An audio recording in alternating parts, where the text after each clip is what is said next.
everybody. This is Linda with Overbrook Quilt Connection, and today we are going to finish up our Illusions sampler quilt.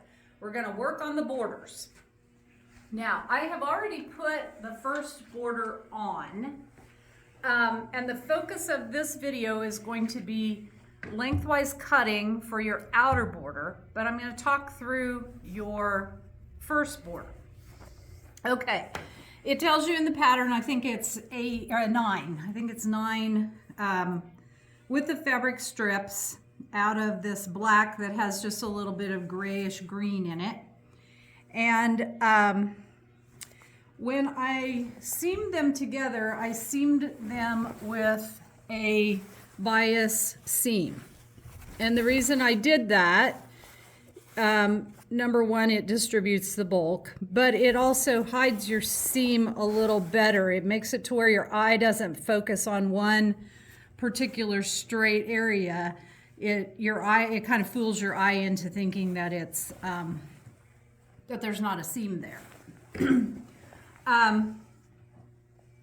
Okay, so I seamed them together and I measured down the length wise of the quilt. Now, I don't do that on the edge, obviously, because, and quite honestly, I've carried this quilt around now for several months, so it is probably in worse shape than most quilts that you'll be working on at home, as far as how it's been, you know, unfolded, folded, just all kinds of things. So when I measure it, I do not measure it along the edge because it's very likely that that is distorted. So I measure it through the middle. Now a quilt like this is really, really long already before we even put borders on it.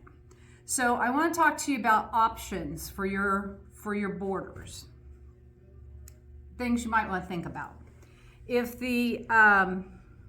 the quilt is already as long as you want, but you want it wider, you may want to consider making your side borders wider than your top and bottom border. And obviously that's, you know, to get it more the dimensions that you want.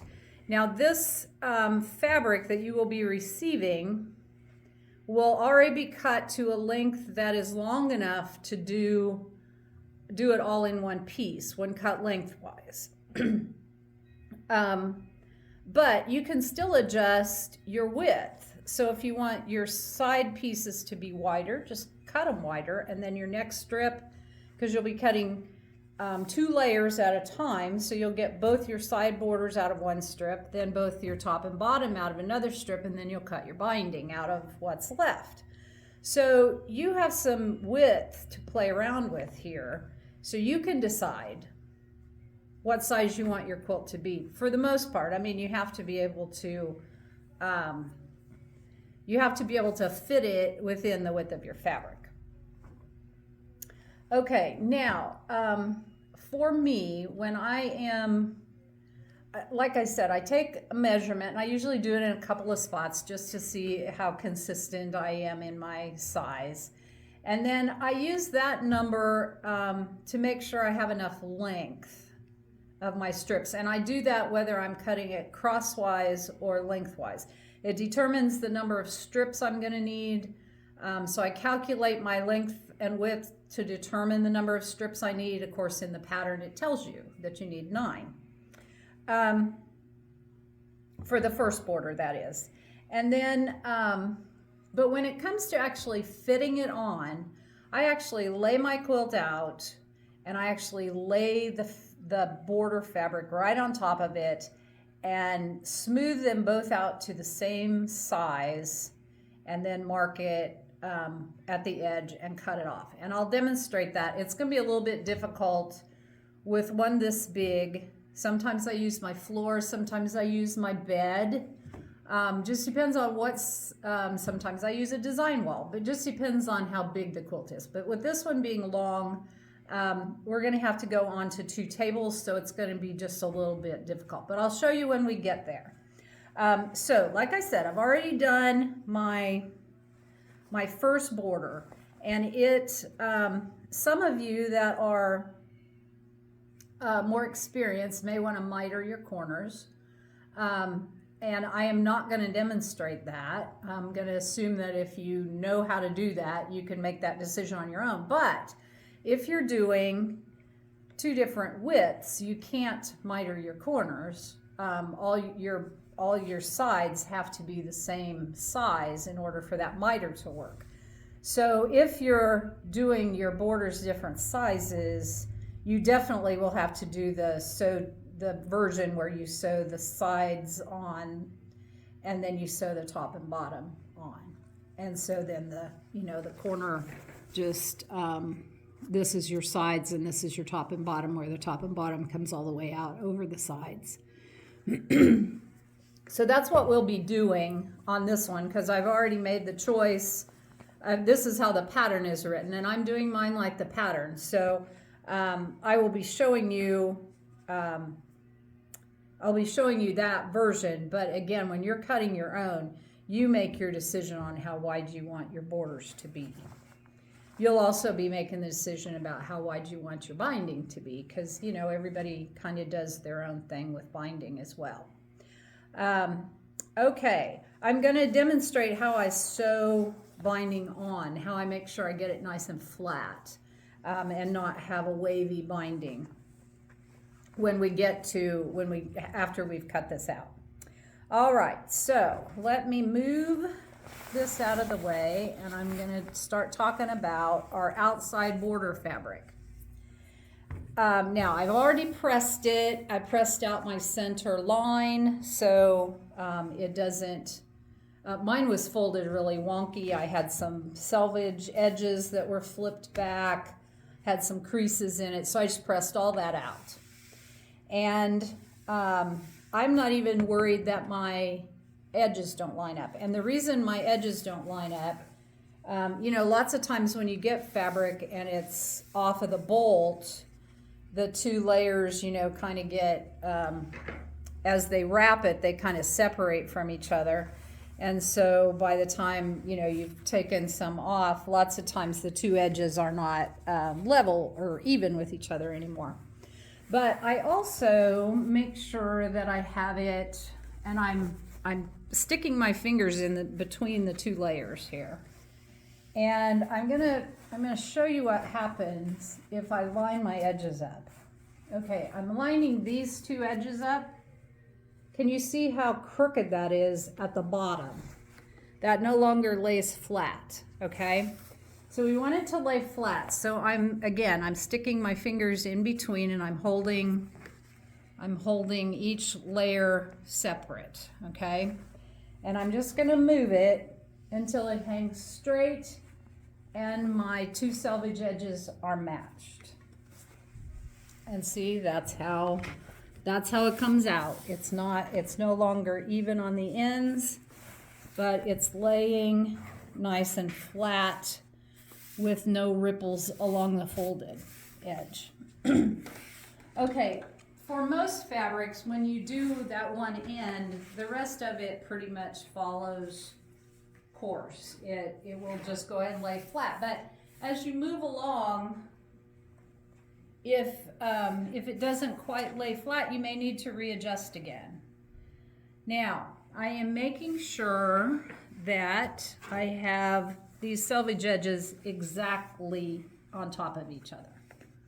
No difference at all between them, because I want my border to be really straight.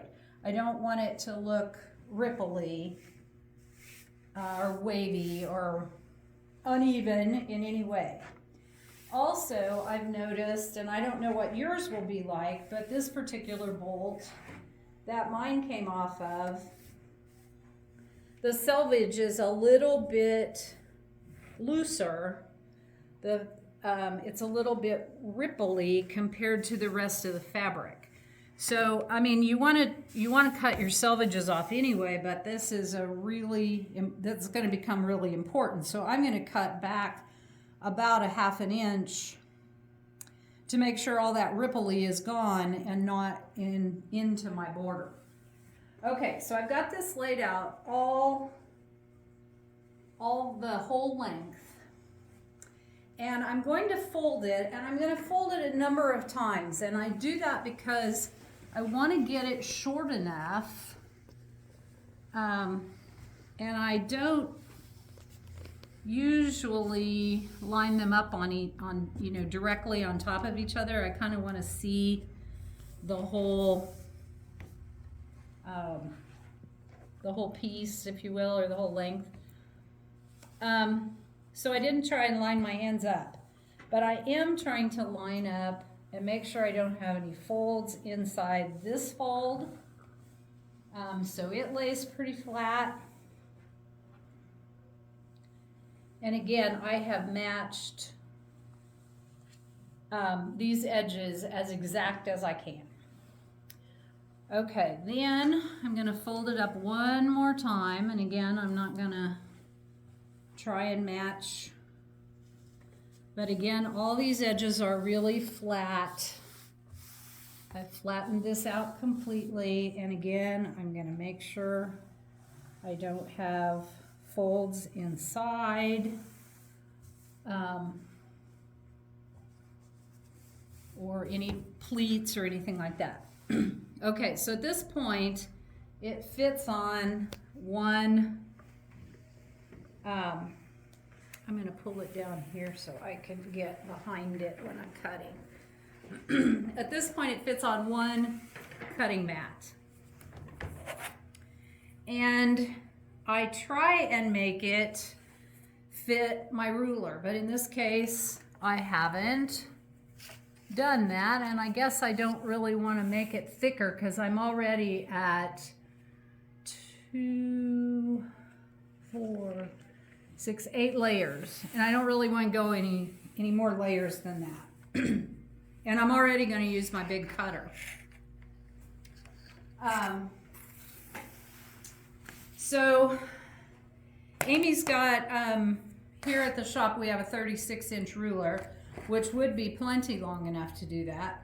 And if you'd like one, Amy would be happy to hook you up. So contact Overbrook Quilt Connection. But also you can abut 2 rulers together. And I'm going to show you that because if that's a skill set you don't have yet, I want you to have that skill set in your arsenal. Okay, so the first thing I'm going to do is I'm going to trim off these selvages. And I've made myself a straight line along the fold here. Let me make sure I'm on it good.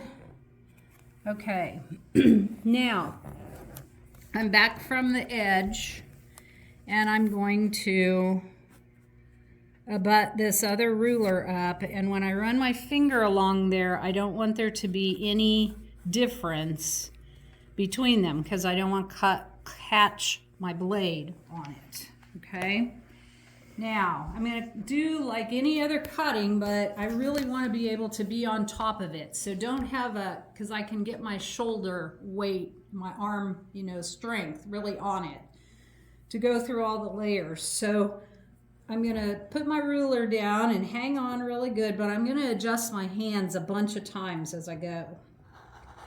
So, and I'm trying to stay on top of it again. I've got my finger with good pressure and I've got my arm over it. So I've got some good pressure to get through all those layers. A new blade always helps too. That's true. Okay, so when I went past that, I made sure to go really slow, but also because they are they're abutted there, and I was holding them together as I went past it, so then that way. And this mat is probably not a good one to demo on because it's been used and abused so much that it has all kinds of nicks in it. I tried to throw it away, but Vicki wouldn't let me. Because it's long. It's a 45. It's an extra long one, yes. Okay, so I've made my first cut. All right, then the next cut, I think it's 6.5, but I'm going to check before I do it. Okay, I'm cutting 6.5. So I'm going to do 2 strips at 6.5. Now this ruler is 8.5. So I know if I have 2 inches hanging off that I will have my 6.5 inches. 6.5, yes, the math works. And then I'm going to line this one up again. All right. So again, I'm going really slow past that. I don't need that anymore, so I'm going to take it away.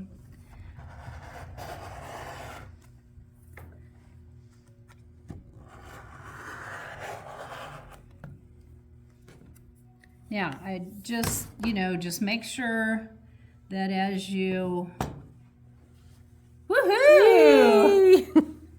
Make sure as you pick it up that you don't shift your other layers, because you still need another one.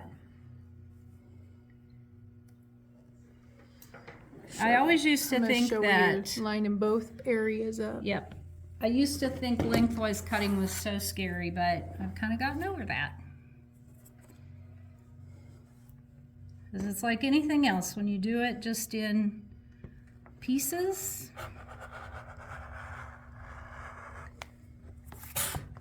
it takes the scary away.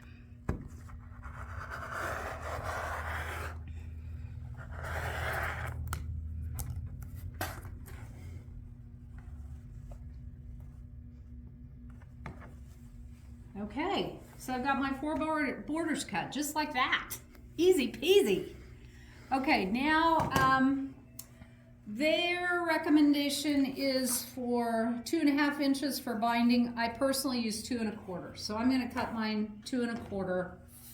And this time I'm going to use this ruler so you can see. Let me see here. So here's 2 1/4. Because then with this one, I don't have to. Now, if I were going to use a ruler like this, that's not as wide as this one is, or is less than 6.5, you're going to have to use your grid lines on your mat. So if I were doing 6.5 with this, I would make sure that I was on a line of my mat, and then I would just count over. 1, 2, 3, 4, 5, 6.5. And then I'd line my ruler up with I'd put my 1/2 inch line on the line of the ruler, and then that would be my 6.5 that I would cut. But this time we're gonna do, and it says I'm only gonna need 2.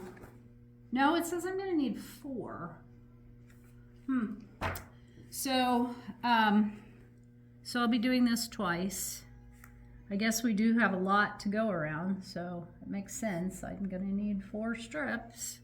Okay, so I have this lined up at 2 1/4, but if you like 2.5, cut it at that. So once again, You should have turned your mat around. yeah, I should have turned my mat around. I'll do that for the next one. She's doing it the hard way, girls. I know, I am. I wouldn't recommend this. Especially the skinnier. You don't want me to lay on it? Right, yeah. We'll turn the mat around. Okay. They can show how you're really supposed to do it. Okay, so I have 2 layers cut, so I just need to do 2 more.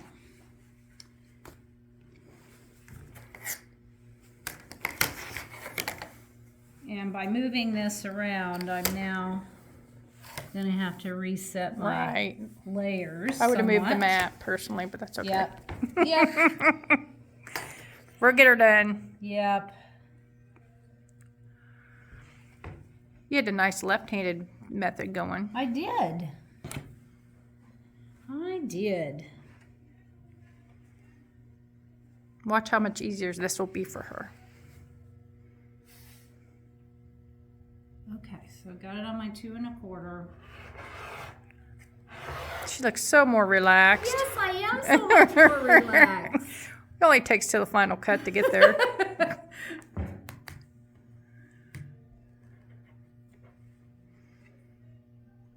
I'm going to use my scissors because I've got enough layers there that... Yeah, this mat did Whoops, not. that's a cooking tool. I'm not going to use that. Oh, good luck. Yeah, I've got some, Okay.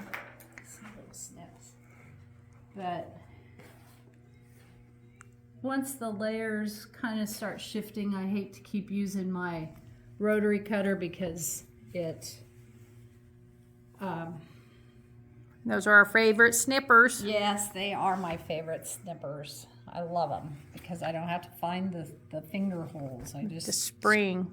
squeeze them.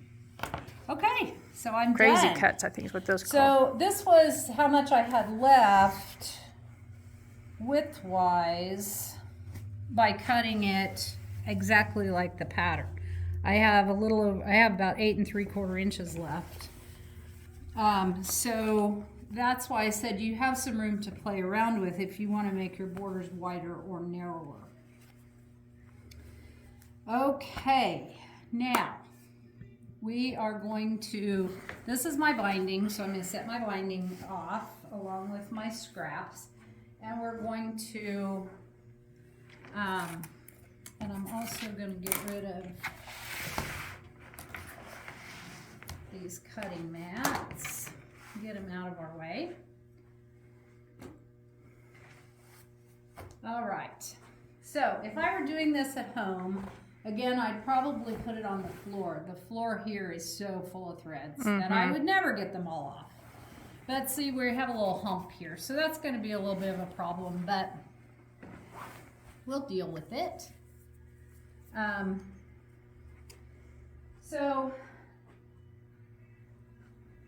like I said, I know I have enough length because I measured it before. I know I have enough length.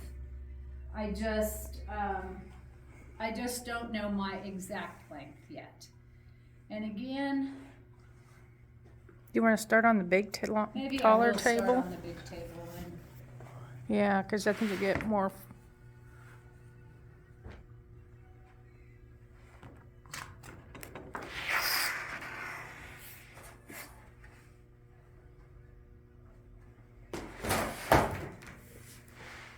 yeah, because ideally you don't really want that level change when you're doing this. Yeah, you almost got it there too. Yep. It's almost there, I so think I can make it work better this way. Yeah, that's much better. Okay. So I try and get this as flat as I can get it. And then I take my 2 pieces and a couple of pins and I just lay this on top. And you know what? One thing I do, sorry, I should have done this before. One thing I do is I make sure I have a square end. Because since those were not cut, the ends were not cut with the ruler, I am not 100% sure I have a square end. So let me do that right quick. I'm just going to trim off a tiny little bit to make sure that my, and it was pretty darn close, but now I know I have a straight end. So I'm going to line that up with, and normally I would do this each layer separately. So I line that up with the edge of my border of my and I would do this, I did this same step when I was doing this border. So I line it up even with the edge, and I don't know, for some reason, when I think the only thing I can think of is that when I measure with my measuring tape, it doesn't get into all the little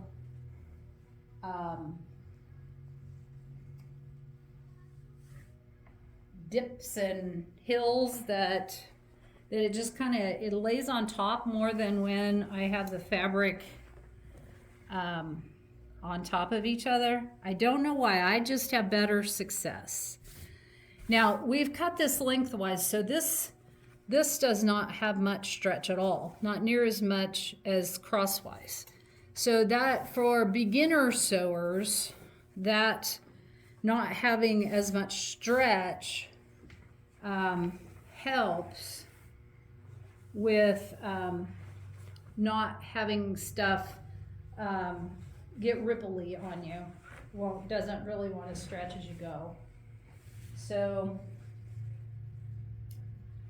you can see I have a little bit of extra. I doubt that that's enough to miter a 6.5 inch border, because you would need at least 12. Because say you'd be doing and I don't think you'd be doing that on each end, and I don't think you have enough for that.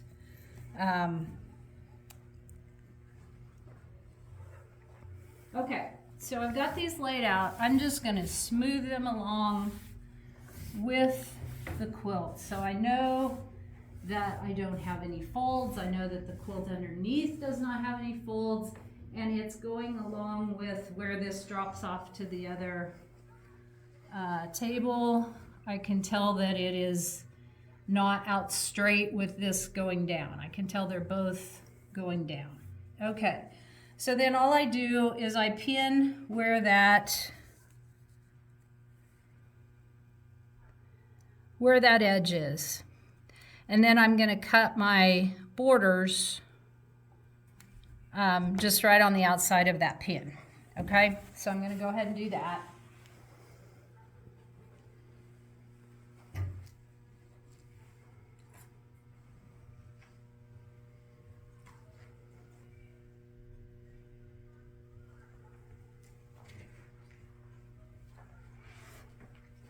Hear the neighbor's dog barking. Mm-hmm. Okay, then I find my centers of everything. So I'm going to find the center of this and put a pin in it.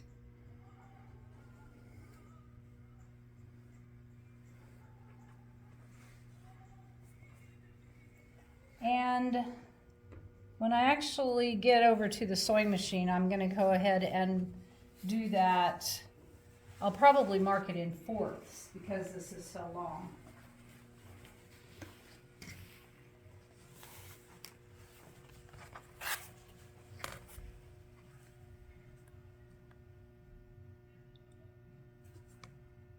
And again, I'm just going to cut right on that outside edge of that pin.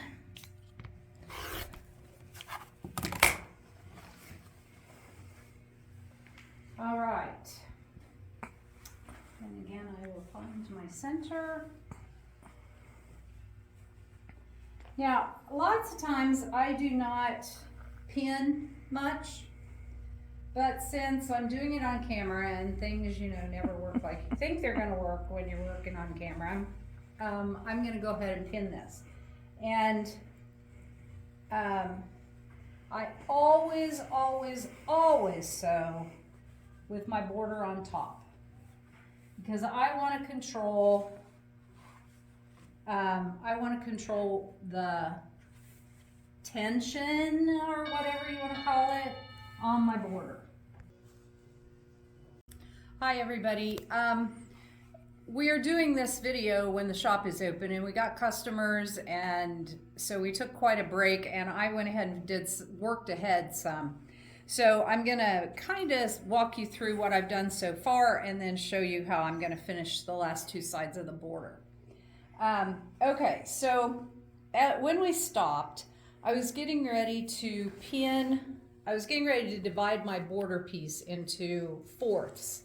And so I did that. I just folded it in half and put a pin, folded it in half again, and put a pin on either side. So it's now got a pin mark in fourths. Okay, then I did the same thing with my the sides of my quilt top.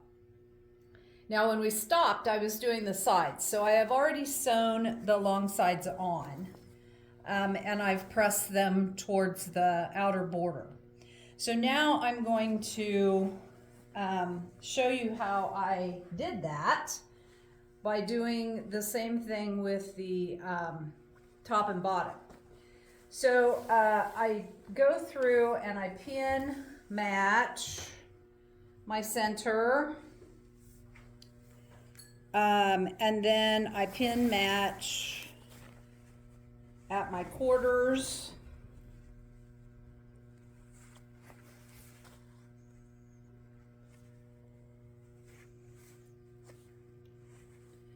Like so, and then I kind of check them, you know, just to see if they're going to be, and they are pretty much the same length.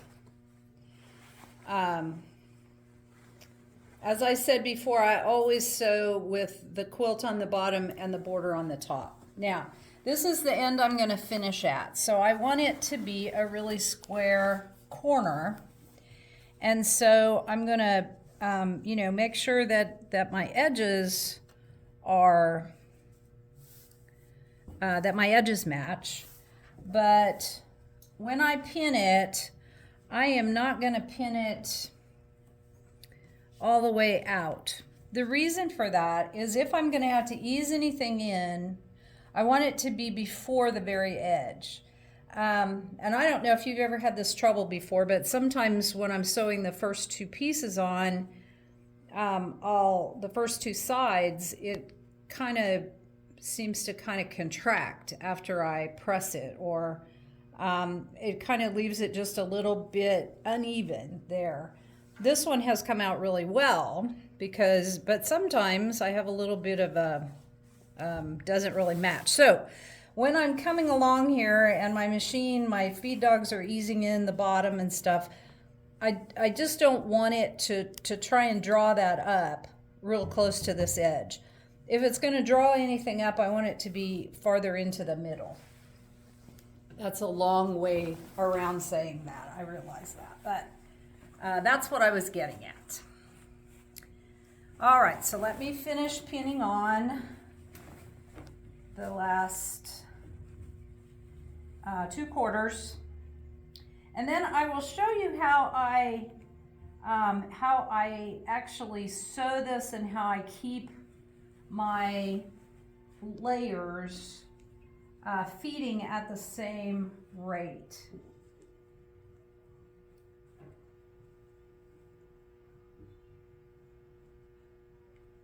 All right, so let's take this to the machine. And you really do need, if you have a way that you can get a lot of your quilt, if you can get your machine on a table that has enough space, you know, to get some of the weight off of your machine, that really helps maneuver this big of a quilt around. Now I am using I'm using a combination of thread colors. I'm using black on my bobbin and I'm using gray on my upper. And I do that sometimes when I have a mixture, especially of a really dark. And since I'm going to be sewing on the black, when I open that up, I don't really want my thread to show in a line. But it seems like when I mix the two colors, it's dark enough for the black, but not so black, not so dark that the black shows up on the lighter color of the background, of the border fabric. So, but you use whatever colors you want. All right, I am going to backstitch. Whoa, I just realized I had turned off my machine and I didn't reset it to my 1/4 inch. So you use whatever thread choices you want. I do backstitch on this one because this is going to be the final seam on my quilt. So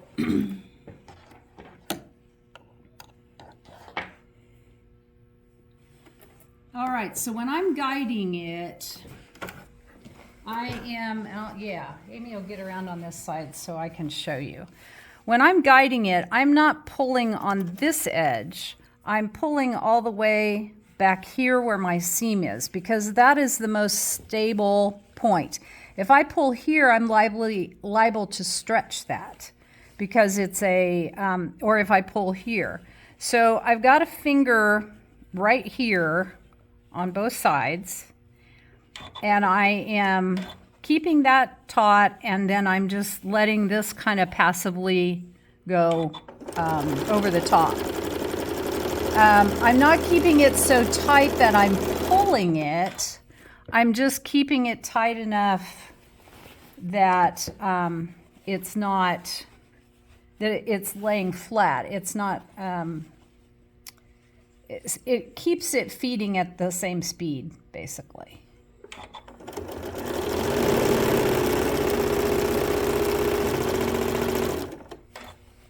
And as you can see, this is coming up to, I'm not having to ease anything. It's, when I come up to this pin, they are exactly the same length. First celebration. Yeah, yay. Love it when that happens.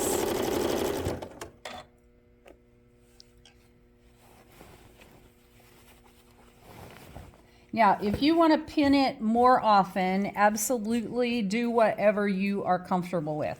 Also, if I have a lot of ravels at this point, I try and get them out of my seam, just so I don't have to contend with them to trim them on the right side later.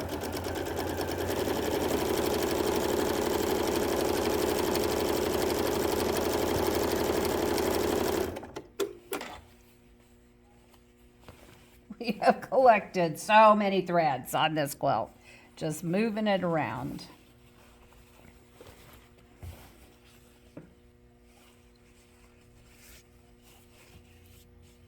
Tell them beware about your seam there. Yes, yes, we've got a seam, and I'm going to slow down when I go over that, and make sure that it doesn't fold back, you know, when it gets up close to my feed values. Okay, so I'm almost up to the halfway point, and as you can see, it is still laying really flat.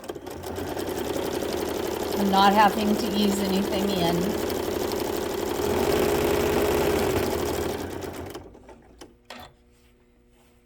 So Linda, why don't you measure from the outside of the quilt when you're laying it out to measure it?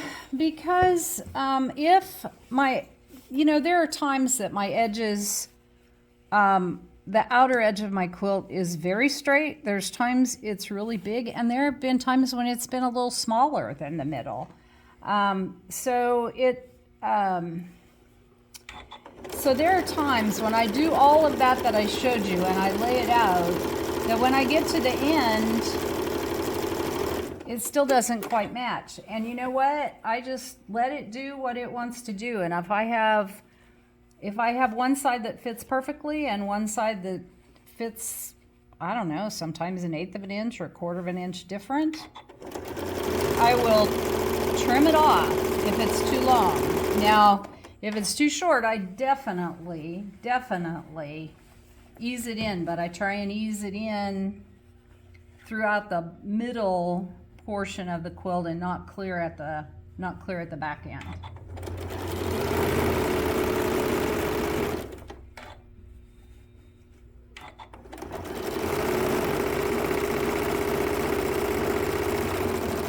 And I don't try and ease my border in. That's the reason I want it on the top, because I want it to have laid flat against this all the way through. And so that way I'm pretty well ensured that it's not going to have any waves when my quilter tries to quilt it.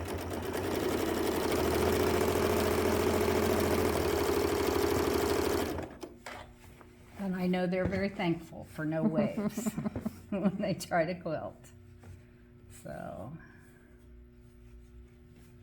So here's another seam coming up, so I will again be careful. I've got my finger right on it so I can tell if it flips back. Again, I've got nothing to ease in either way. So this one has gone really well.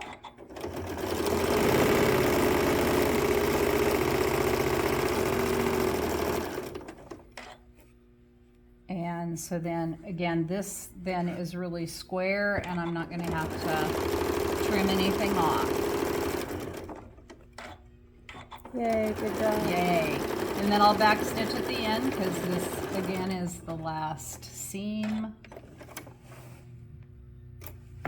of this side of the quilt. So I still have one more side to finish, so I will do that. We will come back and we'll show you the actual completed quilt.